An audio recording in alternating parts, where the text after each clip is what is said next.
This is NDTV, and you're watching NDTV Profit.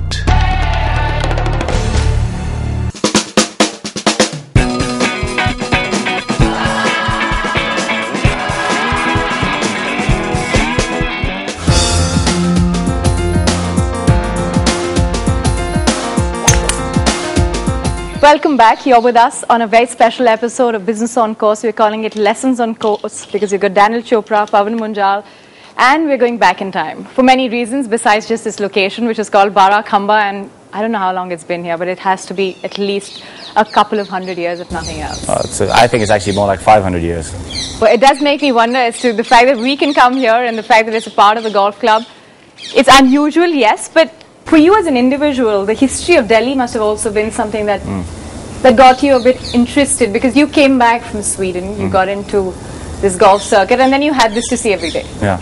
Well, I mean, when I came over here, I was so young, though. I was only 7. I had my 8th birthday, so I guess things like this, history and all, don't really appeal to a 7-year-old. But as you grow older, you learn to appreciate the things, and you take the pride that you take with it. Now, especially, whenever I speak to anybody about where I grew up and the course I played, and I talk about the history and how original and unique this wonderful golf course, Delhi Golf Club, is, with these beautiful monuments and tombs scattered all throughout the property of Delhi Golf Club. And, it'd be impossible to design any golf course around national heritage sites like this. Yeah. You would not be allowed to build a golf course in this day and age. And just to have such amazing history right on course, seeing it every single day, walking up to it and imagining the history. They're just talking about how these stones, like this stone right here, 500 years old, touching something that old is quite incredible, and to think that playing should certainly leave a mark in time. The golf courses in India, we've been sort of, in Delhi alone, there's only one public golf course.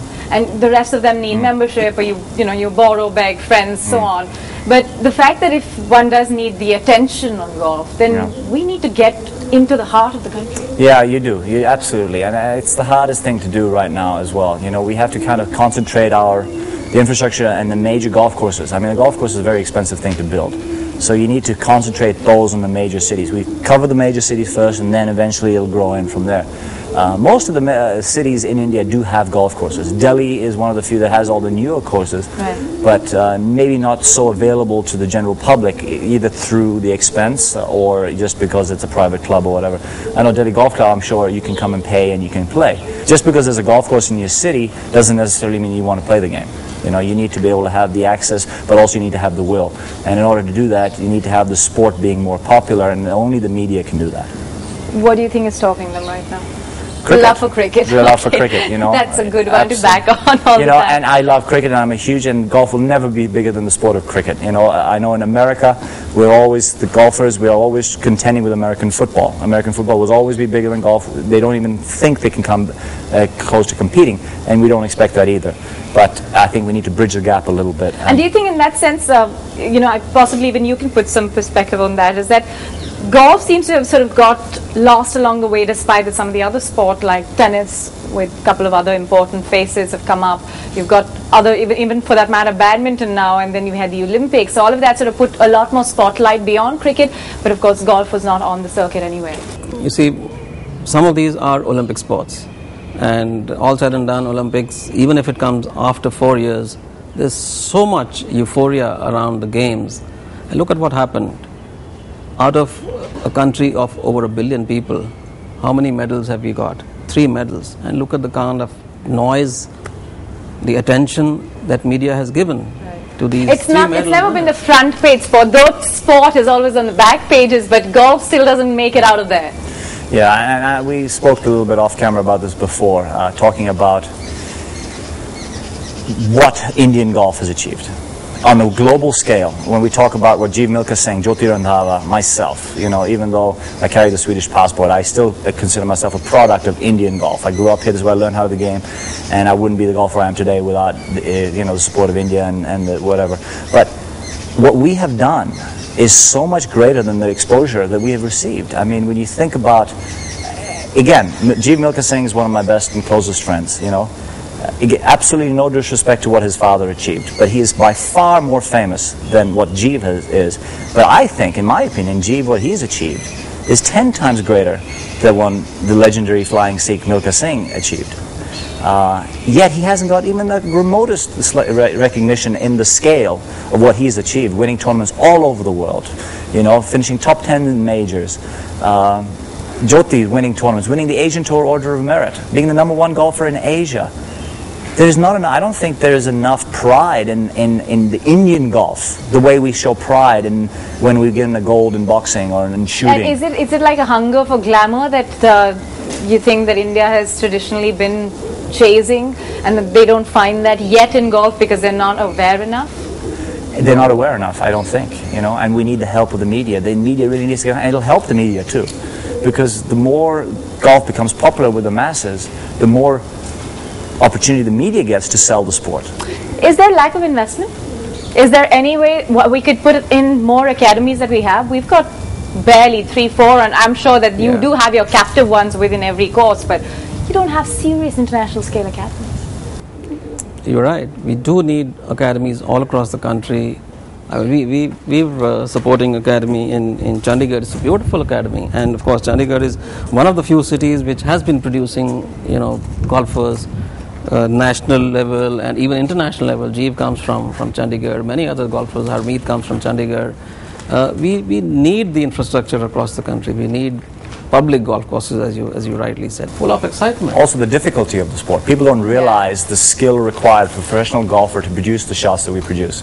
And I think once people realize how hard the game is, and it's just not some guy with a bat and with a stick and whacking a little ball down the field and then chasing after it. All of these are not factors that are calculable. It's all judgment and experience. And people don't realize how difficult really is to get all these things right and then come to the right decision and then hit the shot. Sounds a lot like business, doesn't it? Managing the business, managing the cost, thinking about strategy and putting all elements together to get the best top line, bottom line that you can net. Okay, we'll catch you up ahead.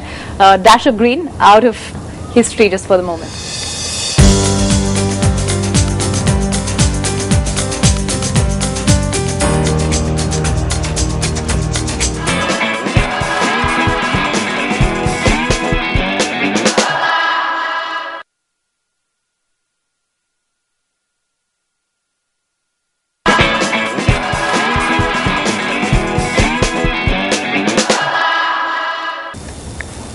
Tell us, Mr. Munjal, as we step up discussions on golf, when did you start? How did you get into this game? And you've been in the business of sponsoring cricket and other sport, including golf. But personally, what got you picking up the clubs?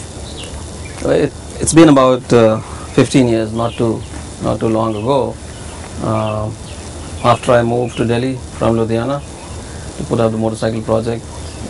Just so happened that one of my very good college friends used to play golf, and he asked me to come along one day. He was going to the City Fort driving range for practice. He asked me to come along, and where you came from, Ludhiana never had a golf course in the first place. There was one just outside Ludhiana in the police lines, in a place called Philor, which was actually out of town, and I never lived much in Ludhiana, though my education, everything was out of town. And once I got back, I got into a new business, started manufacturing mopeds, got a little busy.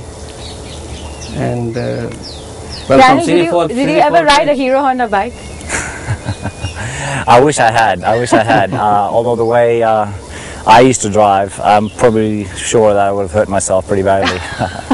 That's not true about the golf course. So no, exactly, yeah. So always trying to not get injured is my main goal. So but it's obviously a lot of fun, something I'd love to do, but I'd get too carried away on a motorbike. I couldn't do it. I'd be doing too many stupid things. I don't have the willpower to contain myself. Mr. Munjal, if there was anything that you would want to know about Daniel, perhaps you've read about him, but something that you want to know from him on camera, what's that one question you would want to ask him?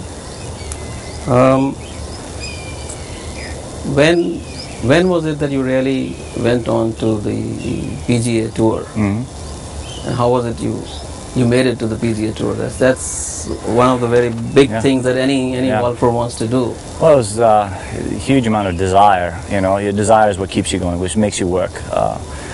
The dreams and the goals that you had as a kid, running around the fairways here at Delhi Golf Club. You dream and you read all the golf magazines, and any kind of exposure you get from the media of covering golf in America. And, you know, as a kid in India, anything foreign was always the greatest thing, and to be able to play over there was something that, again, like I said, was just a dream. And then as I started getting better and I was improving, I started getting closer and closer to the dream. I finally got my card to play in Europe, and I was like one step closer.